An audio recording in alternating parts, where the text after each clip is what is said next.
Hello, wonderful humans of Earth. I am Jimmy Tripp, also known as Brainwave, and I am making another video tutorial, and this time it's on bass sounds. So something I've really enjoyed to do for years is take the Harmor plugin from ImageLine's Harmor plugin, and mess around with the image resynthesis, which you can also do, it doesn't have to just be an image like a PNG or a JPEG or whatever. It can also be other audio files, MP3s, WAV files. Like you can load it basically into this image section here. You have envelope, image, effects, and then advanced. Well, you can go to the image tab here and you can load an audio file in.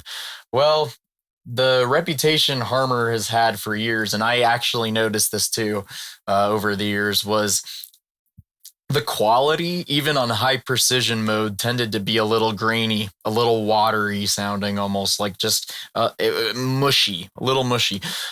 So it didn't always work in a mixed context. It didn't always work to use this in the context of an entire track or an entire arrangement. So I found a workaround to that recently, and it was something that has taken a while. I guess it just took some experimentation really too. And I noticed that there was a big difference in the quality afterwards. So this is what it sounds like. I'll just show a demonstration.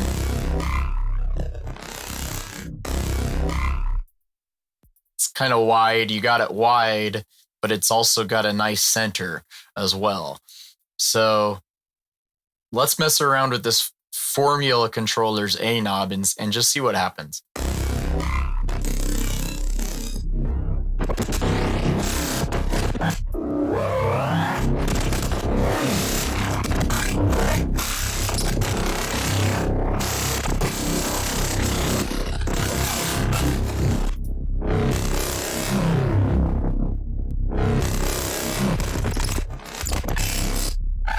So what I'm doing here is I'm layering. I actually have 4 instances of basically the same Harmor. I started with one Harmor and then I duplicated it 3 times. So I have one right here for the sub. This is the sub Harmor. And notice how everything is at the same location. Every Harmor's time knob for the image resynthesis starts at the same location as one another. So in the sub section here, what I did is I went into the timbre 1 harmonic level. And in this, I decided to scoop out like just all of the high end, a lot of the mids. It's just a sub. So it looks like that. Right. And if you go into the mixer here and mute everything, just mute everything except the sub. Here's the sub channel. That's what it sounds like. And I got a balance knob here. That's just kind of to make sure everything's kind of gain staged. I have a compressor here doing very, very, very light compression. In fact, sometimes it's not even triggered. I think I would have to move this around in order to get the compressor to actually trigger. Yep. See, it just does a tiny, tiny bit of compression. It's not a whole lot of compression there. And then I have this EQ here, and it's scooping out literally 12 decibels of 500 hertz, just to really get that mid-range dipped. Then it has 250 hertz even scooped, about 6 decibels, and then nothing else is tampered with there. Then I have a multi-band compressor here just boosting the low end. It's just boosting the deep sub. Everything under 100 hertz is being boosted by a ton, but it's working in parallel. I have it like the mix at about 60% in. Then that's going through this J37 saturation, like tape emulation. And I'm going heavy on the saturation here. In fact, it's at like 18.8%. That's just to kind of get some of the beef of the lower harmonics, to kind of come in and fill anything that might be empty after the fact. And then that's going into this L2 here, which is doing some very, very heavy maximizing, heavy limiting. And the release is actually very long. The release takes about 102 milliseconds. And it's just very moderate shaping going on there. And so now here's the mid channel. This is the mid mono channel. It sounds like this. And again, we'll move the formula controller around.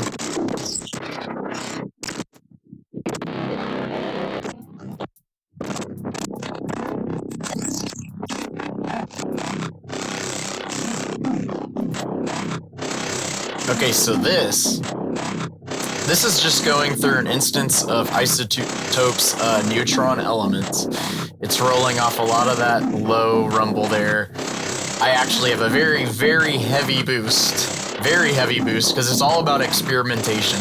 I'm not trying to mix. I'm just trying to make a sound. I have like this very heavy boost at the treble there. And then I got an exciter here for some saturation, about, 6.8 on the amount, and then that's going into tube saturation. But you can play around and get different results with this, like, there's warm, there's retro, there's tape, but I have it on tube because I just really liked how that sounded, and then I have it on clear there. Now that's going back into another instance of polycomp, which is boosting the low end. It is absolutely going insane with compressing that low end. And then that's going into this instance of vinyl here for some nice harmonic distortion.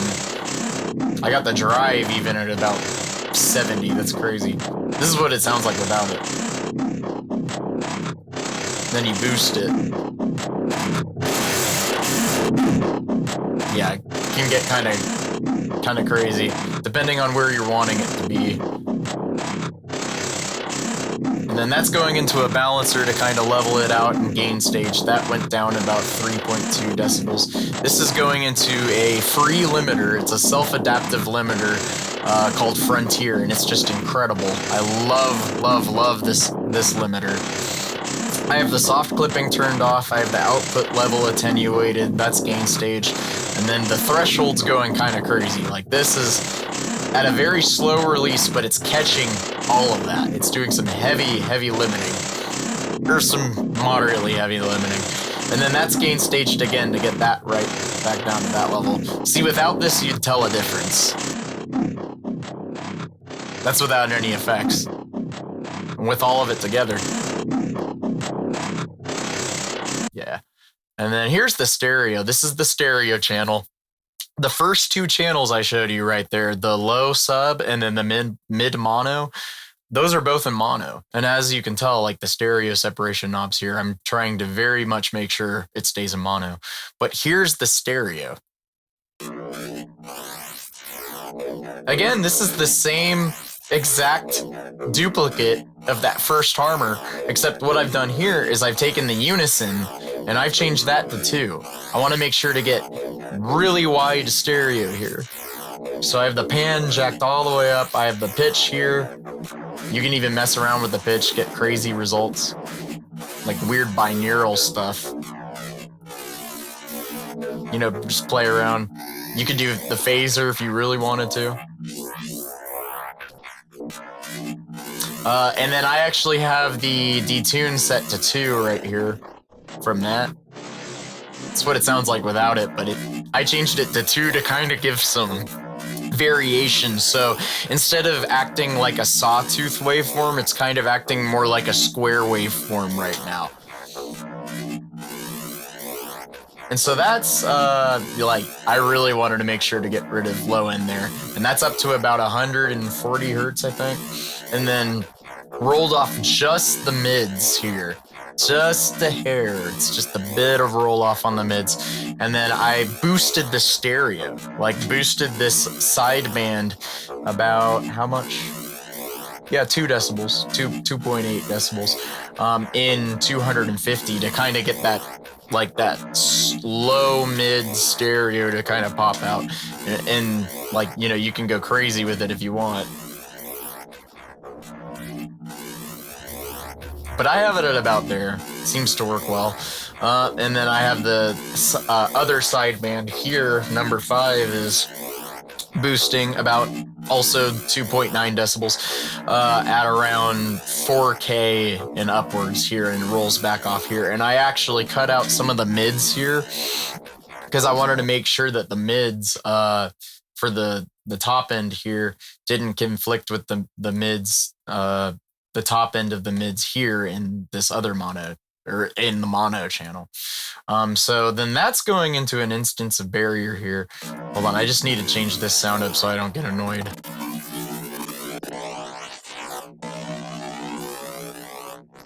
There we go. Okay, sounds much better. Yeah, it's going into a free plugin. This is free distortion plugin that is incredible. I love this plugin called Barrier, and I have that at about 6. Yeah, the amount is about 6. Without it, you'd be able to tell it's like this. And then with 6, there we go. And you can go crazy with it if you really want.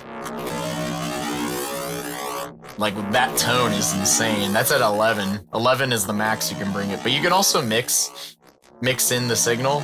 It does dry wet. It's in parallel as well, or it can be in parallel. Very cool plugin. I suggest checking it out, especially if you just want cool free things. And then I have a threshold. Like, the ceiling's at about -20 dB here, and you know that release knob right here, like this release is very very long. It's a slow release at about 60 milliseconds, and the gain is, you know, about increased 5 decibels. So it's really pushing into this limiter. This is kilohertz free limiter. This is also free. I definitely recommend checking it out. I actually don't know if it's still free. It should still be free. And so that's all going on in the stereo band here. Now, in the reverb send, this is the last channel. This reverb send is also adding just a bit more width into everything. Again, same instance of that Harmor, except just I messed around with parameters inside of the Harmor a little more. In fact, all that's going on here, let's see, is there any harmonic timbre change? Nope, there's no change to the harmonic timbre at all. It's very flat. And yeah, it's just, again, mess around in here, see the image move. All right, and so what's going on here is this is a very, very wet reverb signal with this is a send. It's basically a send bus, and it's all the way wet. The time is like very short. The decay is very like quick, very short. It's 0.10 milliseconds. And I actually used a preset here called Guitar Room. There's tons of presets in this reverb plugin. I mean, you could do this with any reverb, technically. It doesn't matter which reverb you're using. And none of these plugins really matter that much. It's just you decide to go about making this and crafting your sound to taste. And for this particular sound, I really like this H reverb. It's one of my favorite reverbs by Waves. It's insane. And so then that's going into this, just a fruity parametric EQ. This is a stock FL Studio plugin. It does what I need it to do. It rolled off starting at around 415, very high up there for cutting out low end. But I'm cutting out any mud in the reverb, and then that's gain staged. I bring that back down. Wow, 11.7 decibels. And that is being heavily saturated in a free soft clipper / saturation harmonic excitement plugin called G-Clip. Yes, this is free as well. It's incredible. I have oversampling turned on. I got the softness of the clipping turned all the way up so that it just really kind of acts more as like saturation rather than clipping, any hard clipping, soft clipping going on. And then I have the dB boosted like 5 decibels inside of it. Like without it boosted, it's like this. And then with it boosted, it's like this. And then you can like go crazy with it if you really want like 12 dB. I mean, you can go insane with this plugin. This plugin also works very well on kicks and snares. I've noticed it's just insane. So now let's hear it all together again. This is everything, all these 4 channels, all these 4 Harmors, all together.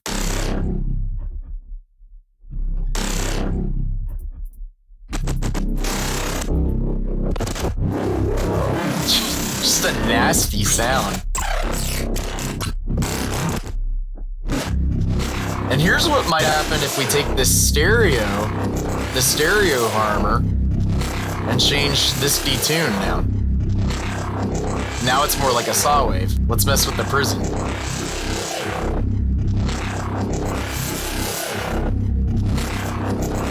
Crazy.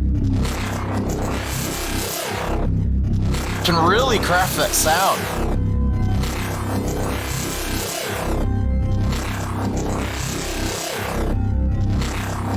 Whoa.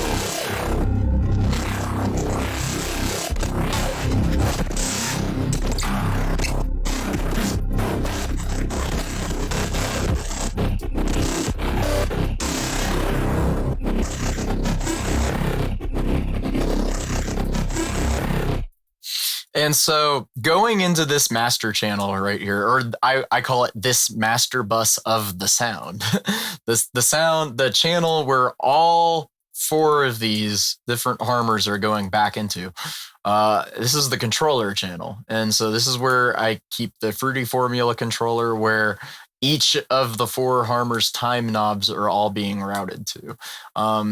This is what's going on with mastering here. I have a free saturation called Ferric TDS, and the saturation is all the way at the top right now. I have the knob jacked all the way up. That's going into a polycomp, which is compressing the high end. I have a preset called just Air Draft that comes with the plugin. That's incredible. I love this plugin, and I love the presets for this plugin because they're really good. Dry wet is at about 60.2%, and it's just compressing everything over 12 kilohertz. Then that's going into an instance of neutron elements. I'm boosting some of the low mids around 271 hertz, around 104 or 1.4 dB. It's a 1.4 dB boost, not anything crazy, but I do have soft saturation turned on. And I have the high end here. This treble just boosted a little more too. Anything above like 10 kilohertz. And then I have an instance here of Shep's parallel particles, which is very hard to say, but it's an amazing plugin. I love this plugin just about for any kind of harmonic excitement you're looking for. Works very well on drums also as well. But I'm just affecting the sound with the bite knob, and it's not boosted very high at all. It's like 20.8 of that bite. But that bite goes a long way because hear the sound without it. That's with it all the way down. That's with it up, but then if I jack it up,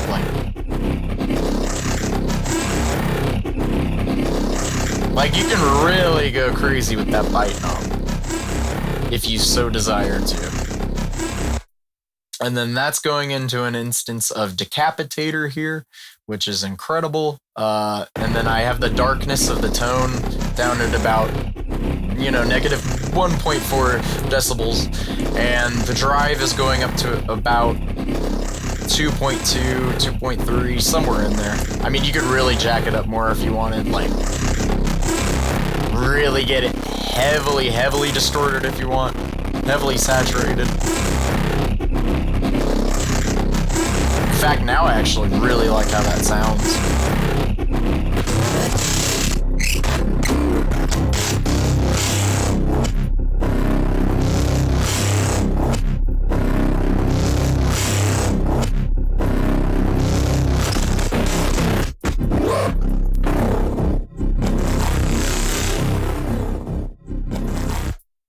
Crazy.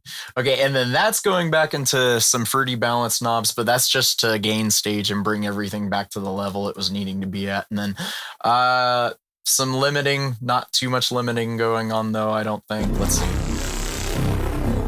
Yeah, okay, not too much limiting. It's just to catch some peaks. And that's the chain, pretty much. Yeah, you have these 4 Harmors that are going into a fruity formula controller and then back into this master bus type of thing, or back into its main bus, its main sound bus. So let me give, I guess, a quick tutorial, quick rundown. I know this is already a very long video. It's over 20 minutes long. Let me give a quick rundown on how to basically link this to the controller, how I linked everything to the controller. So you just go to the time knob, and you would do this for each Harmor, but you would want to make sure that the time is all synced up for each one. So each Harmor, the time starts at about, let's see, right now it would say, and this is a cool hack, 80.95% is where it's starting. And you know, you can see that number right there at the top left, right here. This hint panel right here at the top left of the project. That's where you can see, if I move the cursor now right down here into the image. Now, if you look over here, it says 80.95%. Well, here's a cool hack. If you're wanting to get every instance of Harmor and the image inside to start all at the same time, at the same timing, you would just go into the time knob here, you would type in a value, and that's where you would type in 80.95%. And then you would hit enter. And then if you do that for every instance of Harmor here, that's how you get every instance of Harmor to have the same exact starting value for the time.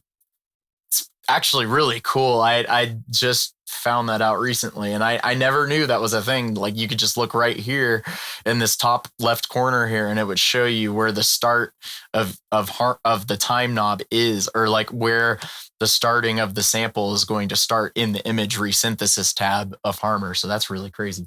But anyway, yes, you would go into time. And to link to the controller, you just hit link to controller. This part's important. You want to make sure it's linking to, you have the image time offset here. Very, very important. Formula control out. And in this instance, it's right here because it is in the first channel. It is in insert number 1 in the mixer. And it says controller plugins here. And the only reason it says that right here is because the name of the channel itself is called controller. So that's the reason for that. Then if you go in, but anyway, yes, if you go into this, make sure that if this linear, absolute input or whatever is default or inverted, make sure that every other instance that's having the time knob be linked to the formula controller also is default or inverted as well. So if this is inverted, which in this case it's inverted, you would want to make sure that for every other instance of Harmor, those are also being inverted as well, or default, depending. Because I had some trouble earlier. I ran into some issues where I was trying to figure out why nothing was starting at the same time. Like, nothing here was starting at the same time. I would move the A knob around, and every Harmor was linked to this A knob here for the fruity formula controller. But I would have 3 instances where the time lined up, and it was like all lined up together and moving along together. But then I'd have 1 instance where it was just offset by so much. That's because everything has to either all be inverted or it has to all be on default.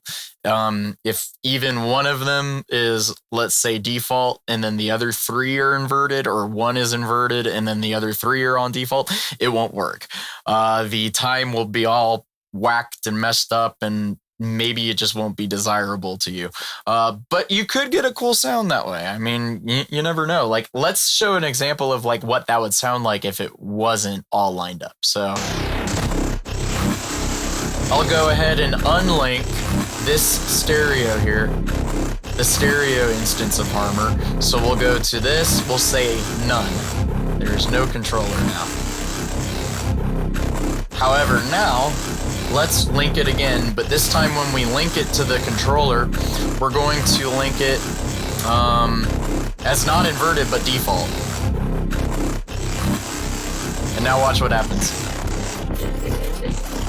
See, this is moved over here, but this is still over here. So how you would fix that again, if you want to get it all lined up again, is you would look right here where this is. Right now, that's at 66.90% in the top left corner of FL Studio where the hint tab is next to the project name. 66.90%. So we would have to go into this stereo one, which is now moved offset to 32.38%. And we'd have to say 66. What was that number again? Good Lord. 66.19%. Okay. And then we just have to type in 66.90. Was it 97? I already can't remember. Oh well. And then it would be fixed. But not entirely fixed, because then you'd have to go into link controller. You'd have to make sure this is now inverted to match all of the inverted instances of the links. Or yeah. So now it should be fixed.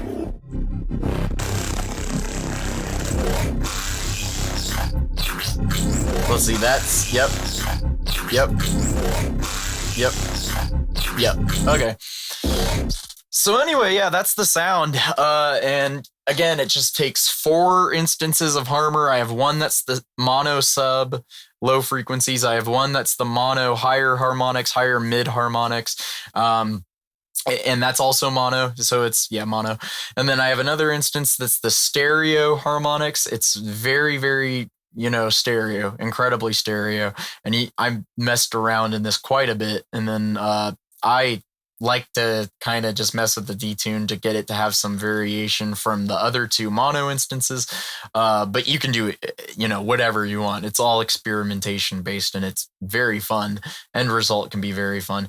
And then I have another instance of Harmor, which is the 4th one, which is just going into a reverb send. And that's just to get a bit more width in the background, kind of. So, and then all together, all of that links to this Fruity Formula controller, that time knob for each one.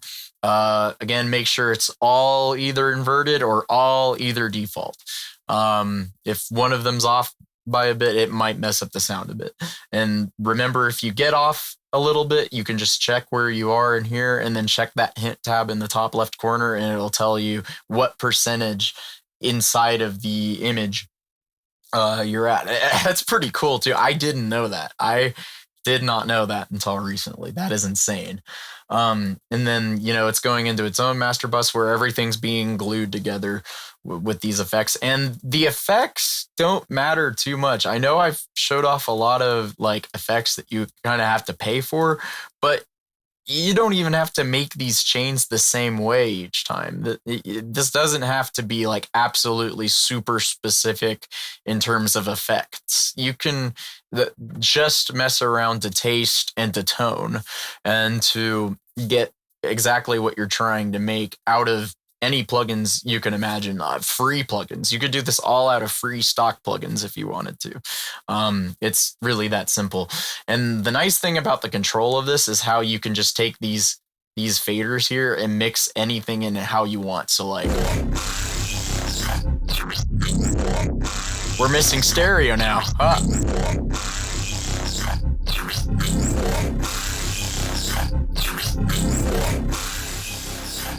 We're missing mono. Now it's all just stereo.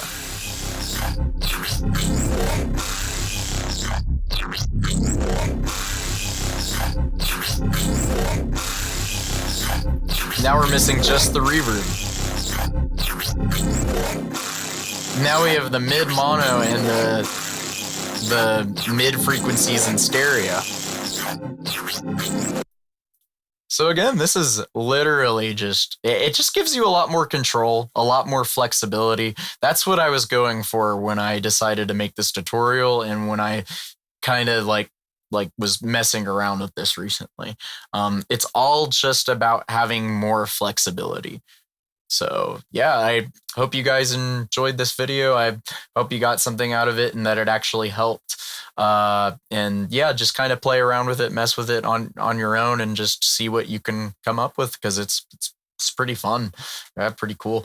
So yeah, this can be a bit CPU intensive. In fact, the only reason everything's running this well is probably because I have everything smart disabled. So anyway, yes, with that said, peace.